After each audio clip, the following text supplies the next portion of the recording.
오늘은 책 소개를 한번 드릴까요? 린 스타트업. 제가 아마 다른 비디오에서 얘기하다가 몇 번을 얘기한 것 같아요. 린 스타트업이라고. 린이라고 하면 이제 fat의 반대말이거든요. 그러니까 fat은 되게 뭐 뚱뚱하다, 기름지다, 뭐 이렇게, 그러니까 뭔가 헤비한 거, 엄청 큰 거. 린은 굉장히 가는 거. 그러니까 fat이라고 하면 뭐 굵게 산다 이런 걸 fat이라고 할 수도 있고, 얇게 산다 그러면 린이라고 할 수도 있는데, 스타트업을 린하게 하자는 얘기가 이제 린 스타트업이에요. 그래서 원래 책은 하늘색 책으로 나온 책이고, 에릭 리스라는 사람이 쓴 책이 있어요. 지금 한빛 미디어에서 번역이 돼서 나온 걸로 알고 있어요. 한국 책으로는. 제가 그 책은 안 봤어요. 저는 영어 책을 봤기 때문에 한국 책의 번역 품질이 어떤지 몰라서 추천을 마음껏 해드릴 수는 없는데, 만약에 번역 품질이 나쁘지 않다면, 나쁘더라도, 그래 말 바꾸죠. 나쁘더라도 영어가 편하지 않으시면 한 번쯤은 반드시 읽어보셨으면 하는 책이에요.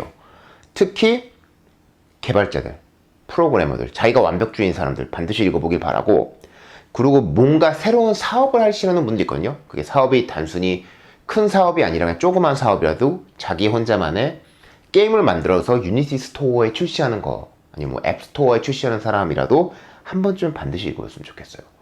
이게 제가 세상을 보는 눈을 많이 바꾸게 해준 계기이기도 해요. 저도 이제 엔지니어 기반이고, 저도 어릴 때부터 되게 좀 완벽주의자를 지향을 많이 했기 때문에 뭐를 하나 만들 때 굉장히 완벽하게 만들고 싶어 하거든요. 근데 얼마 전에 무슨 채팅방에서도 말했던 것 같고, 아니면 슬랙챗일 수도 있고, 거기서 제가 말했듯이 저는 핵을 하는 거를 싫어하지 않아요. 단 핵을 할 때는 다시 쉽게 돌이킬 수 있는 핵만 하려고 그래요. 그러니까 어떤 핵을 만든 걸로 인해서 이걸 절대 고칠 수가 없는 핵이 있어요. 사실은 그대로 제품이 나갔는데 이걸 나중에 바꾸면 모든 게 망가져서 어떻게 고치려면 더, 그러니까 아예 전부 다 뒤입자는 못 고치는 경우가 있거든요. 이런 경우는 저는 절대 핵을 하지 말라 그래요. 근데 그게 아니라 단순하게 뭐 예를 들어서 뭐 로컬라이제이션 같은 걸 할 때 어떤 API를 호출해서 거기에 필요한 그 각 나라 언어에 맞는 그런 스트링을 받아오는 거라면, 그 API는 만들지언정 그 뒤에서 DB를 안 받고 하드코드로 해서 이게 들어오면 뭐라고 반환을 할지라도 나중에는 그 서버 뒤에 임플리멘테이션만 바꾸면 되는 거니까 클라이언트 쪽은 바뀔 게 전혀 없거든요. 그리고 클라이언트를 업데이트가 안 될 수도 있잖아요. 앱스토어 같은 데서 받는 경우는 사용자가 업데이트 해야만 되는 거니까. 그런 상황이 되더라도 이 핵이 안 깨지잖아요. 뒤에는 바뀌어도 그대로 바뀔 뿐이고 클라이언트는 전혀 문제가 될 게 없는 이런 핵이라면 전 하라 그래요. 그래서 솔직히 완벽주의자 입장에서는 그게 되게 좀 꺼림직하고, 한 번 할 때 제대로 해야지, 성능 한번 제대로 잡아야지, 이런 생각을 해요. 그리고 뭐라 그럴까, 근데 재밌는 거는 최적화 얘기 나올 때 뭐 최적화하려고 그러면 그거 측정해봤냐고, 그 얘기가 먼저 나오잖아요. 실제 코드를 느리게 만드는 부분은 그렇게 많지가 않은데, 그 꼬장꼬장한 자존심 때문에 모든 거를 완벽하고 빠르게 짜기 위해서 시간을 몇 배나 들이지 말라는 얘기를 하잖아요. 근데 이게 재밌는 게 뭐냐면, 어차피 똑같은 시간이 들어가는 거라면 당연히 빠르게 짜야 돼요. 그거는 뭐 전에 한번 무슨 제가 탑 프로그래머라면 하드웨어쯤은 이런 비디오에도 말했고, 그렇게 똑같은 노력이 들어간다면 당연히 잘 되는 쪽으로, 빠른 쪽으로 노력을 기울여야 되는데, 그런 거를 제대로 만드는 시간이 더 들어가는 경우는 과연 이 기능을 다 만들어야 되냐는 질문을 해야 되죠. 린 스타트업이 그런 거에 대한 얘기예요. 린 스타트업이 하는 얘기가, 저희가 아무리 생각을 해서 모든 기능을 완성을 시켜서 출시를 하더라도 사용자가 원하는 거는 정말 우리 제품이 아닐 수도 있고 그 기능을 원하지도 않을 수 있다는 거예요. 그러면 왜 너는 말지도 모르면서 시간을 그렇게 수백 시간, 수천 시간 쳐놓고 돈을 그렇게 낭비해서 제품을 나가서 돈 못 벌어서 망하냐. 차라리 그 전에 가장 핵심이 되는 기능만 넣어서 제품을 내라. 그게 얘네는 MVP라고 해요. 뭐 마케팅 쪽에서 MVP 얘기 많이 들어보신 분들 계시면 이건 이 책에서 나온 거예요. 그게 뭐냐면 미니멀 바이어블 프로덕트예요. 최소한으로 바이어블이 그냥 할 수 있다, 괜찮다, 나쁘지 않다, 이런 거거든요. 최소한으로 쓸만한 제품이라는 얘기예요. 최소한. 그게 가장 중요한 단어거든요. 그러니까 예를 들어서 저는 애플 같은 걸 들어요. 이제 애플 아이폰 3G까지인가? 3GS에서 아마 복붙 기능이 들어왔을 거예요. 그전에 복붙 기능도 없었어요. 저는 그래서 안 썼거든요. 근데 얘네가 하는 얘기는, 그런 어찌 보면은 좀 되게 불편하고 그런 제품을 내더라도 이게 미래가 보이면 얼리 어댑터라고 하는 사람도 있잖아요. 그 사람들은 이거를 사서 쓴대요. 그게 아무리 개판이고 아무리 버그가 많아도 자기는 미래의 뭔가를 그 뭐랄까 공조하는 거? 자기 미래에 내가 일부분이 된다는 그 기분이 좋아서 사고 테스트를 해준다는 거예요. 심지어 자기 돈을 내서 사서까지. 그럼으로 인해서 이제 사람들이 좋아하는 방향을 보고 사람들이 어떻게 쓰는지를 분석해서 제일 중요한 거는 사람들이 어떻게 쓰는지를 분석하는 게 린 스타트업의 기본이에요. 사람들의 의견을 물어봐서 이걸 원해? 이런 것도 아니고 그냥 사람들의 행동을 분석하라 그래요. 요즘은 그럴 만한 툴이 많이 있잖아요. 웹 쪽이라면 구글 애널리틱스 바꿀 수도 있고 모바일도 바꿀 수 있죠. 그럼 모든 이벤트 들어오는 거 사람들이 어떤 페이지를 많이 쓰는지 뭐 게임이면 어디서 많이 죽는지 이런 걸 봐서 그것 따라 결정을 내리라는 거예요. 사람들이 뭘 원하는지 물어보는 대신에. 그러면서 점점 이거를 좋게 만들어 나가다 보면 얼리 어댑터 시즌이 끝나고 그 다음에 상당히 많은 사람들이 이거를 적용을 하면서 그때부터 제품을 뜬다.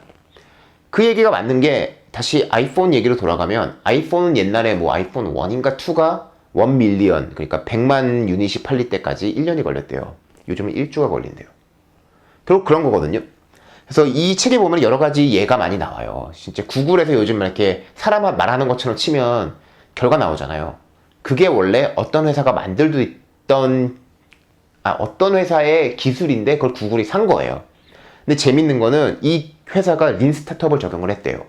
처음에 자본금이 얼마가 있고 처음에 하려고 했던 거는 전혀 다른 거였다는 거예요. 그래서 그거를 제품을 만들어서 낼 정도의 돈만 있었고 그 제품을 만들었는데 안 되면 이 회사는 그냥 문 닫는 거였거든요. 근데 이렇게 MVP라는 거 굉장히 어쩌면 버그도 많고 막 이런 제품을 시장에 내놓고 사람들이 쓰는 걸 보는데 사람들이 안 쓰는 거야. 그것도 성장을 안 하는 거예요. 그러니까 지금 몇 명이 쓰냐가 중요한 게 아니라 성장을 하는 게 중요한 거거든요.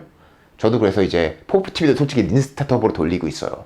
뭐 라이브도 이렇게 던져보고 스텝 보면서 이거 괜찮다 이런 식으로 가는 거거든요. 저도 매일매일 스텝 보면서 결정을 하는데 머신러닝이네요. 그런데 그래서 거기서 하는 얘기가 이제 걔네가 그걸 딱 보고 나서 사람들이 안 쓰는 거예요. 그래서 이걸 하면 어떻게 될까? 뭘 해야 될까라고 하다가 그거 방향을 바꾼 게 그게 이제 프리 스피치 그러니까 사람들이 말하는 것처럼 검색하면 결과 나오는 거였다는 거죠. 그래서 그걸 성공해서 팔린 거. 뭐 이 저자도 뭐 그런 얘기가 있고 되게 재밌는 얘기가 많아요. 반드시 읽어보라고 권해드리고 싶은데 아까 말했듯이 생각보다 사용자는 완벽한 걸 원하지 않는다. 그리고 사용자는 자기가 원하는 건 뭔지 모른다. 그건 우리가 분석을 해야 되는 거고 우리도 사용자 데이터가 없이는 사용자가 뭔지 뭘 원하는지 몰라요. 그리고 이런 제품에 내가 돈 내겠어? 이런 생각도 건 우리 기준의 생각일 뿐이지 생각보다 그런 거에 돈 내는 사람들이 많다는 거예요. 저는 게임 같은 것도 베타 거의 안 하거든요. 근데 베타 하시는 분들 되게 많잖아요. 공짜로 테스트 해주는 건데 그걸 좋아서 열심히 또 하시는 거예요. 공짜로 게임한다는 그 기분 아니면 내가 뭔가를 게임을 이끌어간다. 새로운 게임을 다 하고 있다. 그래서 그런 것들. 그래서 얘네는 참 재밌는 사람들이에요. 그 린 스타트업 책에 나온 얘기는. 처음부터 제품 돈 받고 팔어. 처음부터 제품 제대로 동작 안 해도 되고 기능 딱 원하는 거 하나만 있으면 돼. 그래도 돈 내라고 해. 사람들 그 버그만 하고 돈 내냐고? 그래도 내. 거의 이런 개념이에요. 물론 거기에 몇 가지 모델이 나와요. 어떤 제품은 어떻게 키워야 되고 어떤 제품은 어떻게 키워야 되고. 그래서 책을 보면은 한 앞에 60% 정도는 그런 뭐라 그럴까 이론적인 걸 그러니까 원론적인 걸 많이 얘기해요. 근데 그게 정말 도움이 많이 돼요. 그 원론적인 게. 그러니까 왜 이걸 해야 되고 왜 저걸 해야 되는지. 그리고 마지막 40%인가 30% 정도는 방법론적으로 나오거든요. 이거는 뭐 이렇게 하고 이건 이렇게 하고. 제가 봐서 괜찮았던 거는 그런 몇 가지 분류. 어떤 제품은 어떤 모델로 키워야 되냐, 사람을 왕창 끌어야 되냐, 돈을 처음부터 받아야 되냐, 뭐 이런 것들. 그건 좋았는데 그 외에 좀 너무 방법론적인 건 저는 좀 별로 안 좋게 봤어요. 그래서 한 번쯤 읽어보라고 권해드리고 싶고, 그리고 저는 솔직히 저랑 이제 프로젝트 하시는 분들이 있잖아요. 뭐 스타트업 하겠다고. 요즘은 그거 하시는 분들하고는 언제나 똑같아요. 저는 이 책 안 읽으면 절대 같이 일 안 해요. 누구하고도. 그래서 이 책 언제나 읽어보라고 권해드려요. 이 책을 읽어보면 사람들이 확실히 일을 빨리빨리 잘하더라고요. 이거 필요 없으니까 일단 하지 말고 이건 대충 이렇게 API만 넣고 해놓고 일단 나가고 보자. 그래서 막 저도 이제 한 달 정도 뒤쯤에 나가는 뭔가가 있어요. 한 2주 뒤쯤에 하나 나갈 수도 있고, 그러니까 지금 나갈 게 한 2개 정도 있는데 둘 다 완벽하게 린 스타트업으로 돌렸어요. 그래서 일단 나가보고 사람들이 어떻게 쓰는지 보고 발전을 시킬 건지 말 건지 고민을 할 거고, 그게 안 하면 아마 좀 더 두고 봐야겠죠. 그래서 뭐 아까도 말했지만 포프TV도 린 스타트업이고 뭐 포프TV도 요즘 뷰수가 엄청 많아지니까 유튜브에서까지 연락이 오더라고요. 자기랑 1대1 상담해서 뭐 이제 이걸 더 어떻게 데려올 수 있는지 보자.